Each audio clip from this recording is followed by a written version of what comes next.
তুমি কি বিশ্বাস করো আল্লাহর এমন একটা গোপন নাম আছে যেটা যদি কেউ মন থেকে পড়ে তাহলে মাত্র 5 মিনিটের মধ্যেই তার দোয়া কবুল হয়ে যায়? অবিশ্বাস্য শোনাচ্ছে, তাই না? কিন্তু আমি নিজে গতকাল এই দোয়াটা পড়েছি আর ফল পেয়েছি সাথে সাথেই।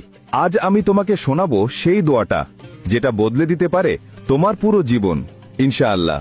আল্লাহ আমার প্রিয় মুসলিম ভাই ও বোনেরা যদি এই ভিডিওটিতে লাইক, কমেন্ট, সাবস্ক্রাইব আর শেয়ার করে তাহলে আপনি তাদের সকল দোয়া কবুল করে দিয়েন।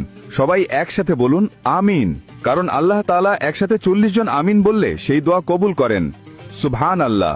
আল্লাহ তাআলার এমন এক গোপন নাম আছে যার মাধ্যমে কোনো দোয়া করলে তা কখনো ফিরিয়ে দেওয়া হয় না, যাকে ইসমে আজম বলা হয়, অর্থাৎ আল্লাহর সর্বশ্রেষ্ঠ নাম। এখন শোনো সেই দোয়া। উচ্চারণ আল্লাহুম্মা ইন্নী আসআলুকা বিসমিকাল আজম। এই দোয়াটি আসরের নামাজের পর 11 বার পড়ো।